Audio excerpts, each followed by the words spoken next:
जय गुरु जी, शुक्राना गुरु जी। जय गुरु जी संगत जी। आइए संगत जी, आज हम जानेंगे कि कैसे हमारे गुरु जी महाराज ने अपनी एक संगत को स्कूल से लेके आईफिल टावर तक का सफ़र ब्लेस किया है। जय गुरु जी, शुक्राना गुरु जी। आगे बढ़ने से पहले आप अपने चैनल गुरुजी सत्संग वर्ल्ड को सब्सक्राइब कर लीजिए ताकि आपको ऐसे वीडियोस, ऐसे गुरुजी के प्यारे प्यारे चमत्कार, गुरुजी के प्यारे प्यारे सत्संग रोज़ रोज़ सुनने को मिले। और संगत जी, इन सत्संग को, इन वीडियोस को अपने दोस्तों के साथ, अपने गुरु परिवार के साथ शेयर कीजिए ताकि वो भी जल्द से जल्द हमारे गुरुजी महाराज से जुड़ सके, उनकी ब्लेसिंग्स को पा सके। जय गुरु जी, शुक्राना गुरु जी। और हाँ संगत जी, आप में से कोई भी संगत अपना सत्संग हमारे साथ शेयर करना चाहते हो, गुरु जी का शुक्राना अदा करना चाहते हो, अपने दोस्तों के साथ शेयर करना चाहते हो, तो नीचे दिए गए ईमेल आईडी या फिर व्हाट्सएप नंबर पर आप हमें मैसेज कर सकते हैं। आपके सत्संग भी बहुत जल्द ही शेयर किए जाएंगे। जय गुरु जी, शुक्राना गुरु जी। आइए संगत जी, आज हम सुनेंगे श्रीमती आरती सिंगला आंटी का सत्संग, जो कि स्टॉकहोम स्वीडन के रहने वाले हैं। आंटी जी अपना सत्संग कुछ इस तरह से शुरू करते हैं। गुरुर् ब्रह्मा गुरुर् विष्णु गुरुर्देवो महेश्वरा गुरुर् साक्षात पार ब्रह्म तस्मै श्री गुरुवे नमः। गुरुजी से मिलने से पहले ईश्वर की दया और उसके प्राणी प्रेम में मेरा विश्वास सदा अस्थिर रहा था। गुरु कृपा का शब्दों में वर्णन करना अति दुसाध्य कार्य है। जिस तरह परमात्मा प्रार्थनाओं का फल देते हैं, उसी प्रकार गुरु जी के सत्संगों में वक्ता और श्रोता दोनों को वरदान और असीम आनंद प्राप्त होता है। मैंने सुना है ईश्वर हमारे कर्मानुसार परिणाम देते हैं, लेकिन मैंने गुरु जी को अपनी दिव्य ज्वाला में हमारे दुष्कर्मों को जलाते हुए देखा है। फल स्वरूप हम उस जीवन से उभर सके हैं जो उनके कोमल चरण स्पर्श कर कृतज्ञ हुए बिना जीना पड़ता। गुरु जी के प्रथम दर्शन के टाइम मैं 11वीं क्लास में पढ़ती थी। वैसे तो मेरा जन्म पंजाब में हुआ था। उस टाइम हम नोएडा में रहते थे और मुझे पंजाबी भाषा का ज्ञान बिल्कुल नहीं था। अतः मुझे शब्द या गुरु जी का कथन बिल्कुल समझ नहीं आते थे। अनडाउटेडली पहले दर्शन पर मुझे कितना अच्छा प्रतीत हुआ, ये वर्णन करना बहुत मुश्किल है। अपने विद्यालय के एनुअल फंक्शन पर मुझे स्वागत भाषण देना था। वैसे तो मैं ये सदा से करती आई थी। इस बार मुख्य अतिथि अति वरिष्ठ अधिकारी थे। मेरे उपसंहार पर सारे उपस्थित गणों ने तालियां की गड़गड़ाहट से मेरी प्रशंसा करी। मंच से उतरते ही सबने मेरी सराहना करी और बधाई के पुल बांध दिए। टीचर्स और मेरे फ्रेंड्स ने अचरज भरे चेहरों से मुझे बताया कि भाषण देते हुए मुझ में परिवर्तन बिल्कुल दिखाई दे रहा था। उससे भी ज़्यादा अचंभा तब हुआ जब मेन गेस्ट का भाषण मेरे कहे हुए पर आधारित था। अंत में उन्होंने मेरे उपसंहार को महत्व देकर उससे ही अपना भाषण समाप्त किया। सबको ये आश्चर्यजनक प्रतीत हुआ, पर मुझे पता था कि गुरु जी की कृपा से ही ये संभव हो सका है। वास्तव में जैसे ही मैंने अपना भाषण प्रारंभ किया, मुझ में एक अद्भुत ऊर्जा का संचार होने लगा और मैं अपने शब्दों में उत्तेजना भर सकी। इसके अतिरिक्त मैंने अपने विद्यालय में अनेक बार गुरुजी की पुष्पों से भरी सुगंध का अनुभव किया है। 12th क्लास में पहुंचने पर स्टडीज़ का महत्व ज़्यादा हो गया था। एक दिन प्रसाद देते टाइम गुरुजी ने मेरे सब्जेक्ट्स पूछे। मैंने उन्हें बताया कि मैं कॉमर्स की स्टूडेंट हूँ, तो उन्होंने अर्थशास्त्र पर सवाल कर दिए। उन्होंने मेरे से ऋण नियंत्रण यानी क्रेडिट कंट्रोल पर सवाल पूछा, तो उत्तर पता होने पर भी मैं बुद्धि शून्य हो गई। वैसे तो उस टाइम मुझे समझ नहीं आया। आने वाले टाइम में मुझे पता लगा कि गुरुजी ने क्या किया था। गुरुजी की चेतावनी से मैं इस सब्जेक्ट पर ज़्यादा ध्यान देने लगी। इसके बाद जो हुआ उसके लिए मैं तत्पर थी।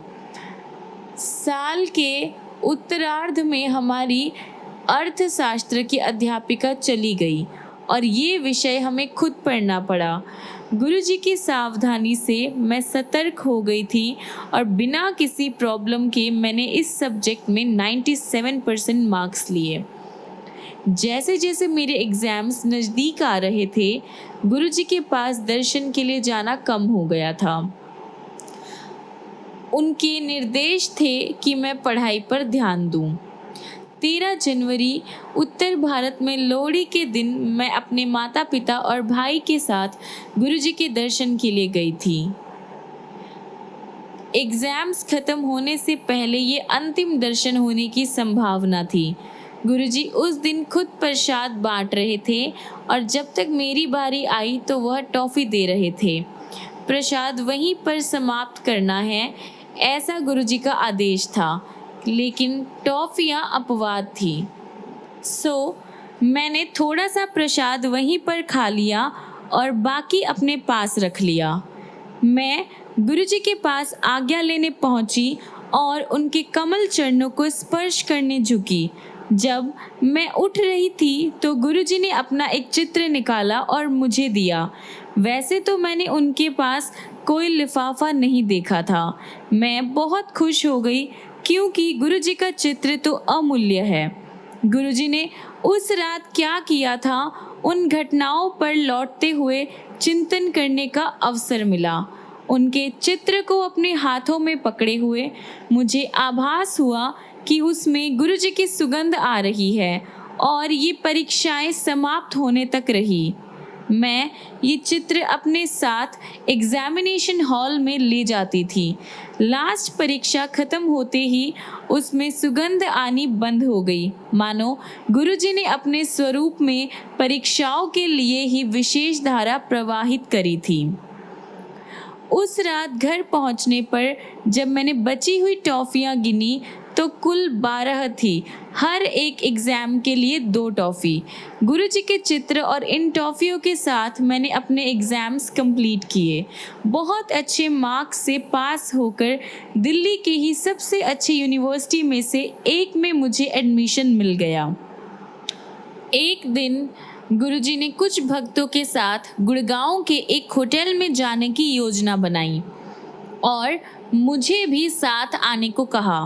कुछ ही देर में हम सब ब्रिस्टल होटल पहुंच गए। गुरुजी का पूरा ध्यान मुझ पर लगा हुआ था क्योंकि मैं सबसे छोटी थी। गुरुजी ने तीव्र गति से होटल का चक्कर काटा और फिर बैठकर सबके लिए ठंडी ड्रिंक्स मंगवाई। उसके साथ ही कुछ खाने का सामान मंगवाया और बाद में आइसक्रीम भी। हमने अविस्मरणीय समय व्यतीत किया। निकलते हुए कारों में चढ़ने के टाइम गुरुजी ने विशेष रूप से मेरी पूछताछ की और ये ध्यान रखा कि मैं सही तरह से उनके साथ पहुंच सकूं। गुरुजी ने अपने निवास पहुंचने पर मेरे एक्सपीरियंस के बारे में पूछा। वो तो अति निराला ही रहा था। गुरुजी ने मेरे से ये भी पूछा कि क्या मैंने आइसक्रीम खाई थी। गले में प्रॉब्लम होने के कारण मैंने नहीं खाई थी। गुरुजी ने कहा कि आइसक्रीम खाने से मेरा गला ठीक हो जाता। कालांतर में मुझे पता लगा कि गुरुजी ने मेरे गले का कष्ट खत्म कर दिया था। उस दिन के बाद मेरा गला, जो हर साल में एक बार खराब होता ही था, कभी खराब नहीं हुआ। गुरुजी के उत्कृष्ट संरक्षण और प्रेम की विशेष झलक एक दिन और प्रकट हुई। हम संगत में शब्द सुन रहे थे और गुरुजी द्वारा प्रसाद वितरण की प्रतीक्षा कर रहे थे। गुरुजी के आदेश पर प्रसाद लाकर उनके पास रख दिया गया। उस दिन गुरुजी ने जिस और मैं बैठी थी उधर से प्रसाद बांटना शुरू किया। प्रसाद लेने के लिए सबसे पहले मैं ही थी। जैसे ही मैं प्रसाद लेने के लिए उनके पास पहुंची, उन्होंने पंजाबी में ये कहकर कि मैं अपने जन्म दिवस का पूरा आनंद लूं, मुझे विस्मित कर दिया। संगत में किसी को भी मेरे जन्मदिन के बारे में पता नहीं था। मेरे परिवार के किसी भी मेंबर ने उनको बताया नहीं था। वह मेरा सबसे यादगार जन्मदिन था। दिल्ली यूनिवर्सिटी में पास होने के बाद मैं कुछ नहीं कर रही थी। गुरुजी ने मुझे सिम्बायोसिस, एक बहुत ही अच्छे इंस्टीट्यूट पत्राचार द्वारा एमबीए करने का निर्देश दिया। मैं अंतिम टाइम में इंटरव्यू भरकर प्रवेश पाने में सफल रही। एग्ज़ाम्स के लिए मैंने साउथ दिल्ली एरिया में अपना फर्स्ट ऑप्शन चुना, लेकिन दुर्भाग्य से मुझे दिल्ली के दूसरे छोर पर जाना पड़ा। मेरे पिता ने अंतरण के लिए आवेदन दिया, पर पुणे से उत्तर मिला कि एक बार केंद्र निर्धारित होने पर उसे बदलना संभव नहीं है। हर दिन परीक्षाओं के कारण मेरा एक दिशा में 45 किलोमीटर यात्रा करना पॉसिबल नहीं था। अतः निर्णय लिया गया कि मैं अपने दादा दादी के पास रहूं, जो उस केंद्र से 10-15 किलोमीटर दूर रहते थे। नोएडा में उनके पास रहने से मेरा गुरुजी के पास जाना असंभव था। किसी तरह से मैंने पहली परीक्षा तो दे दी, लेकिन मैं इतनी दुखी थी और मेरा मन शेष परीक्षाओं को छोड़ने का बन रहा था। मैं रोई और गुरुजी द्वारा किसी तरह इस स्थिति से निकलने की प्रतीक्षा में रही। उसके बाद जो हुआ उसकी कल्पना भी नहीं की थी। अगले दिन जब सब परीक्षा में मग्न थे, एक अधिकारी ने आकर घोषणा की कि क्या कोई एग्जामिनर अपना केंद्र बदलने के लिए इच्छुक है, और उनकी सूची में दक्षिण दिल्ली केंद्र का नाम था। मैं तो उछल पड़ी और तुरंत अपना नाम लिखवा दिया। परीक्षा के अंत में उस अधिकारी के पास जाने पर उसने बताया कि अधिक परीक्षार्थियों के कारण इस केंद्र पर स्थान की कमी थी और मेरा आवेदन स्वीकार हो गया था। अब मैं एग्ज़ाम्स होते हुए भी गुरुजी के दर्शन कर सकती थी। गुरुजी के अन्यथा और कौन कर सकता है ऐसा? गुरुजी की शक्तियों को समझ पाना हमारी बुद्धि के वश की बात नहीं है। उनके कार्यों तो तर्क को भी मात देते हैं। एक बार गुरुजी की संगत में भूकंप आ गया। पहले तो सब बैठे रहे, पर जब वो कुछ देर तक आता रहा तो कुछ हलचल शुरू हो गई। ये देखकर अटल बैठे गुरुजी ने अपने मोड़ कर रखे हुए दोनों पैर पृथ्वी पर रख दिए। कंपन तुरंत बंद हो गई। एक दिन गुरुजी कुछ संगत के साथ, जिनमें मैं भी थी, बड़े मंदिर गए थे। मेन गेट पर निर्माण कार्य चल रहा था और सुविधा के लिए ईंटों पर एक लकड़ी का फट्टा रख दिया था। हमने फट्टे पर चलकर प्रवेश किया, लेकिन गुरुजी ने गीले सीमेंट पर चलकर प्रवेश किया। हम ये देखकर बहुत अचंभित हुए कि उनके चलने के कोई निशान नहीं थे, लेकिन जब हमने उसी स्थान पर बहुत हल्के से उंगली लगाई तो उसके भी निशान बन रहे थे। एक बार गुरुजी की शरण में आने पर वह हमारी सारी चिंताओं और कष्टों का निवारण करते हैं, क्योंकि हमारा ज्ञान हमारे अनुभवों और वर्तमान परिस्थितियों तक ही सीमित है। हमें स्वयं की आवश्यकताओं को समझने की सामर्थ्य भी सीमित है। इसके उल्टा गुरुजी को उनका पूरा ध्यान है और उनके लिए वो प्रावधान भी कर देते हैं। गुरुजी ने मेरे विवाह का भी प्रबंध किया हुआ था और मेरी माँ को भी 6 साल पहले ही बता दिया था कि ये घटना कब घटेगी, पर उसकी गति सबके लिए बहुत तेज थी। अप्रैल के शुरू में गुरुजी ने मेरे पिता से पूछा, क्या किसी प्रस्ताव पर विचार हो रहा है? मेरे पिता ने जवाब दिया कि एक प्रस्ताव आया ज़रूर है, लेकिन उस पर गंभीरता से विचार नहीं हुआ, क्योंकि अभी मेरे विवाह के बारे में उन्होंने सोचा नहीं है। गुरुजी ने कहा कि उस पर विचार किया जाए। मेरे पिता ने तब इस बारे में परिवार में चर्चा करी। मेरे होने वाले वर स्वीडन में रहते थे और 16 अप्रैल को 1 महीने के लिए भारत आ रहे थे। ये निश्चित हुआ कि दोनों परिवार 17 अप्रैल को मिलेंगे। उस दिन जब हमारी पहली भेंट हुई तो कुछ ही देर में पूरा वातावरण उल्लासित हो गया, यानी सब बहुत ज़्यादा खुश हो गए। सारी व्यवस्थाएं उसी टाइम तय हो गई और थोड़ी ही देर में हमारे बीच रिंग सेरेमनी भी हो गई। एक आध दिन में विवाह की तिथि भी डिसाइड हो गई, उस महीने की 30 तारीख। शादी की सारी तैयारियां बहुत ही तत्परता से किए गए और निश्चित तिथि को मेरी शादी भी हो गई। वैसे तो गुरुजी विवाह में उपस्थित नहीं थे, लेकिन उनकी भावना सब में दृष्टिगोचर थी। सब ने विवाह स्थल में सजावट, वातावरण, खाना पीना, सारी चीज़ों की बहुत तारीफ करी। हर व्यवस्था में गुरुजी की कृपा ही झलक रही थी। मेरे हस्बैंड की मई के महीने में ही वापस लौटने की योजना थी, क्योंकि उन्हें उतनी ही छुट्टियां मिली थी। 15 दिन में मेरे लिए पार पत्र यानी डॉक्यूमेंट्स और वीज़ा दोनों मिलना बहुत ही मुश्किल था। यथाशीघ्र स्वीडन के एम्बेसी को आवेदन किया गया, लेकिन उन्होंने बताया कि सारे आवेदन जो है वो स्वीकृति के लिए स्वीडन भेजे जाते हैं और उसके बाद यहाँ से वीज़ा दिया जाता है। अतः मेरे पति सुशील उनको अकेले ही स्वीडन लौटना पड़ा। उनके लिए अपनी यात्रा और स्थगित करना यानी और यहाँ पर रुकना अब पॉसिबल नहीं था। प्रतीक्षा में 1 महीना जो था वो बीत चुका था। स्वीडन में उन्होंने भी एम्बेसी में शीघ्रता करने के लिए आवेदन किया। जून के शुरुआत में ऐसा लगा कि वीज़ा 1 वीक में मिल जाएगा।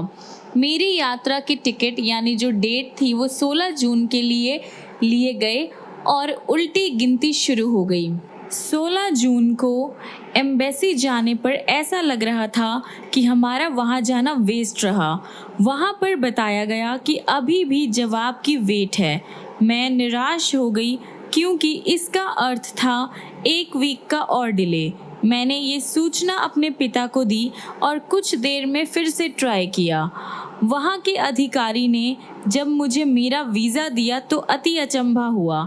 अति खुश होकर, प्रसन्न होकर मैंने ये सूचना अपने पिता को दी। आश्चर्य की बात थी कि उन्हें कोई अचरज नहीं हुआ।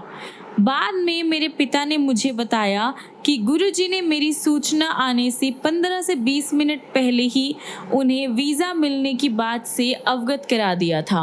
मैं समझ गई कि उस दिन गुरुजी के हस्तक्षेप के बिना वीज़ा मिलना असंभव था। गुरुजी वास्तव में असीमित प्रेम के स्रोत हैं और उनमें विलक्षण प्रतिभाएं हैं। उन्हें कोई भौतिक अवरोध तक नहीं रोक सकते। वह त्रिकालदर्शी है और अपने संगत की पुकार पर सारी सीमाएं पार कर सकते हैं। स्वीडन से 1 सप्ताह में हमने पेरिस में बिताने का डिसाइड किया। वहाँ पर जब मैं आईफल टावर की पहली मंजिल पर थी, मुझे अचानक गुरुजी की खुशबू का आभास हुआ। फ़ोन पर मेरे पिता के साथ हुई अगली बात में उन्होंने बताया कि गुरुजी मेरे बारे में पूछ रहे थे। उन्होंने इस बात की तिथि और टाइम भी बताया। थोड़ा सा कैलकुलेशन करने पर पता लगा कि जब उन्होंने मेरे पिता से मेरे बारे में पूछा था, उस टाइम मैं आईफल टावर की पहली मंजिल पर थी।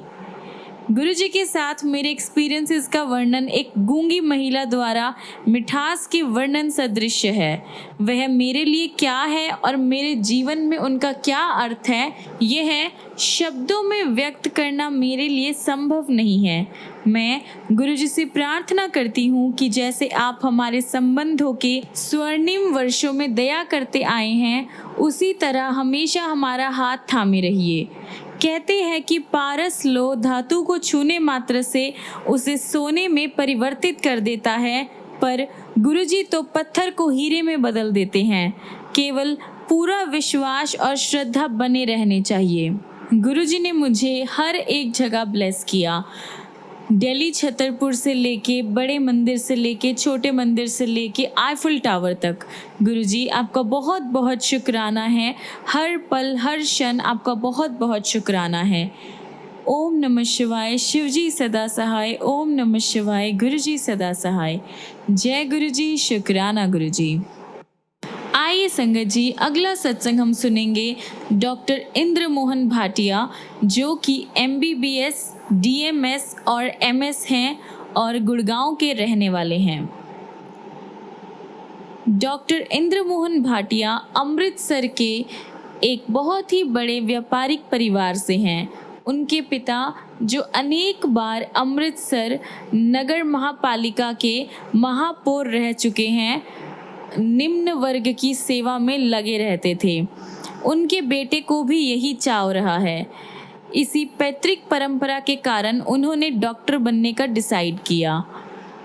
नेशनल मेडिकल यूनिवर्सिटी अमृतसर से 1962 में उन्होंने MBBS की एग्जामिनेशंस देके 4 साल के बाद 30 इयर्स की एज में उन्होंने all India medical science institute में अपना सर्जरी से रिलेटेड सारी ट्रेनिंग ली।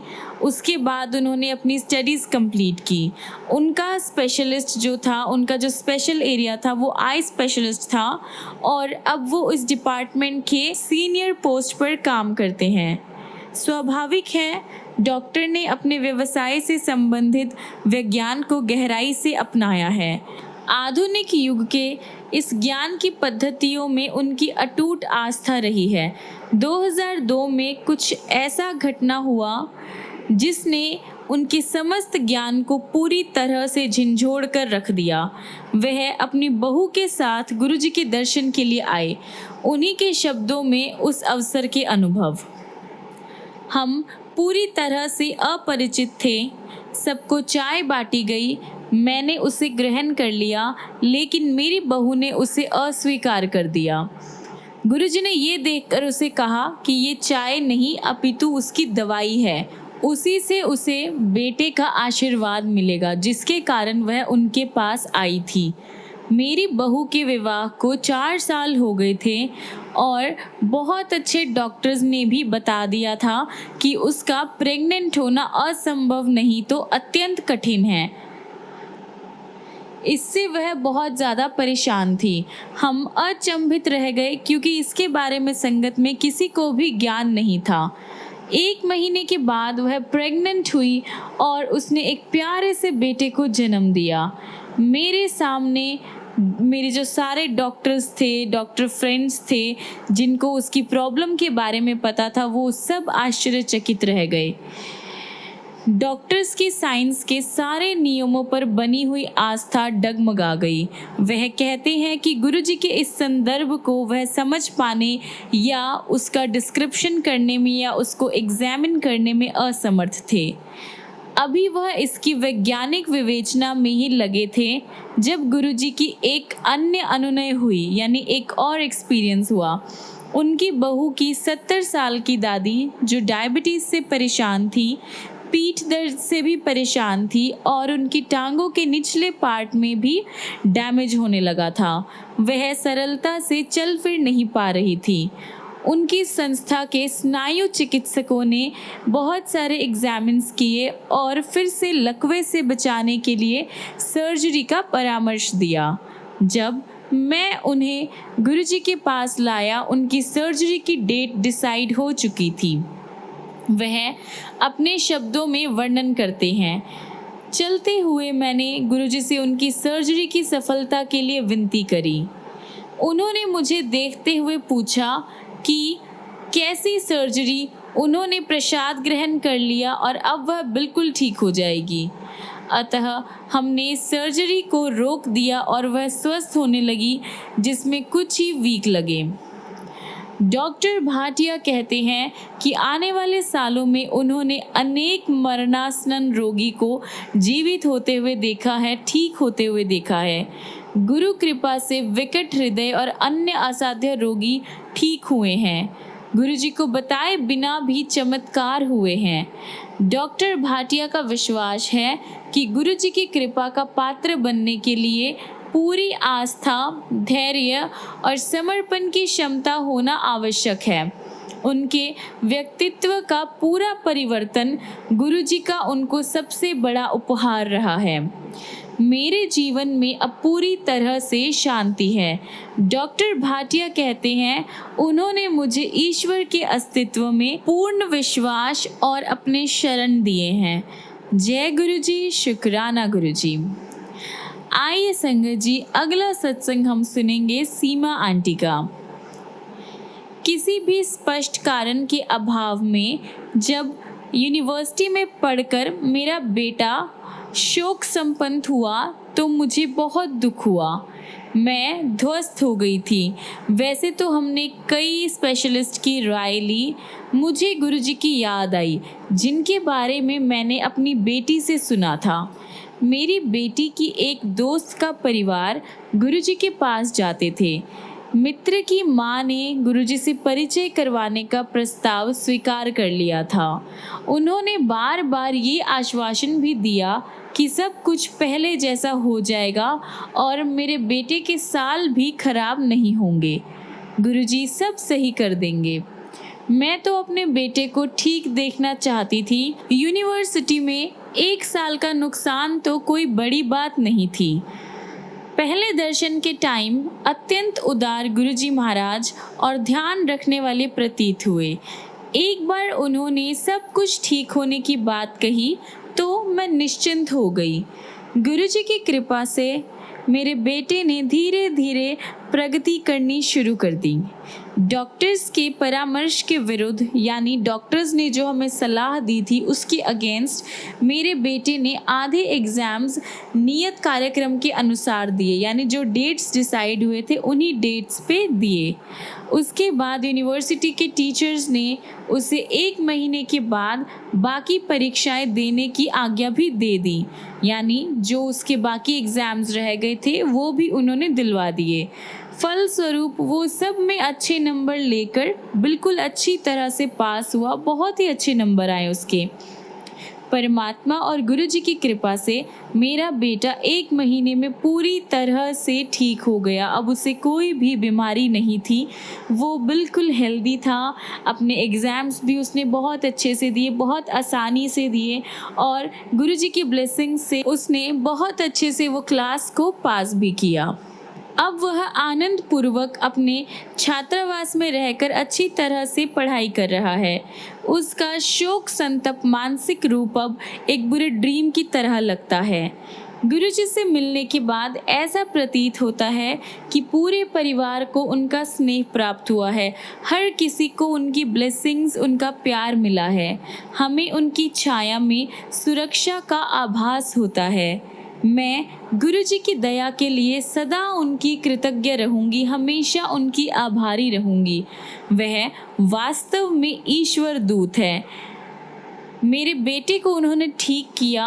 गुरुजी के अलावा ये और कोई नहीं कर सकता था। गुरुजी स्वयं ईश्वर है, महाशिव का रूप है। गुरुजी, आपका बहुत बहुत शुक्राना है। आपने मेरे बेटे को ब्लेस किया, उसकी हेल्थ को ब्लेस किया और उसको स्टडीज़ में भी ब्लेस किया और मेरे पूरे परिवार को उन्होंने ब्लेस किया। गुरुजी महाराज का जितना शुक्राना करूं मैं उतना कम है। ओम नमः शिवाय। शिवजी सदा सहाय। ओम नमः शिवाय। गुरुजी सदा सहाय। जय गुरुजी। शुक्राना गुरुजी। आइए संगत जी, हम अपने आज के सत्संग को यहीं पर विराम करते हैं और ख़त्म करने से पहले हमारे गुरुजी महाराज का मंत्र जाप करते हैं। ओम नमः शिवाय। शिवजी सदा सहाय। ओम नमः शिवाय। गुरुजी सदा सहाय। ओम नमः शिवाय। शिवजी सदा सहाय। ओम नमः शिवाय। गुरुजी सदा सहाय। ओम नमः शिवाय। शिवजी सदा सहाय। ओम नमः शिवाय। गुरुजी सदा सहाय। ओम नमः शिवाय। शिवजी सदा सहाय। ओम नमः शिवाय। गुरुजी सदा सहाय। ओम नमः शिवाय। शिवजी सदा सहाय। ओम नमः शिवाय। गुरुजी सदा सहाय। ओम नमः शिवाय। शिवजी सदा सहाय। ओम नमः शिवाय। गुरुजी सदा सहाय। ओम नमः शिवाय। शिवजी सदा सहाय। ओम नमः शिवाय। गुरुजी सदा सहाय। ओम नमः शिवाय। शिवजी सदा सहाय। ओम नमः शिवाय। गुरुजी सदा सहाय। जय गुरुजी। शुक्राना गुरुजी। संगत जी, मिलती हैं अगली वीडियो में अगले ऐसे बहुत सारे गुरुजी के प्यारे प्यारे सत्संग लेकर, गुरुजी की चमत्कार लेकर, गुरुजी की ढेर सारी ब्लेसिंग्स लेकर। तब तक के लिए गुरुजी आपको ब्लेस करते रहें, बहुत सारा प्यार करें, बहुत सारी खुशियाँ दें। और संगत जी, आप भी याद रखिएगा, गुरुजी को दिल से मानिए, उनसे कुछ भी मांगिए नहीं, दिल से याद कीजिए, दिल से उनको मान के देखिए। और एक और चीज़ संगत जी, अपने आप को पूरी तरह से सरेंडर कर दीजिए, किंतु परंतु किए बिना गुरुजी के चरणों में सरेंडर कीजिए। फिर देखिए हमारे गुरुजी महाराज की ब्लेसिंग्स कैसे आप पर होती है, आपके सारे परिवार पर होती है, कैसे वो आपकी सारी प्रॉब्लम्स को चुटकियों में ख़त्म कर देंगे। जय गुरुजी, शुक्राना गुरुजी। जय गुरुजी संगत जी।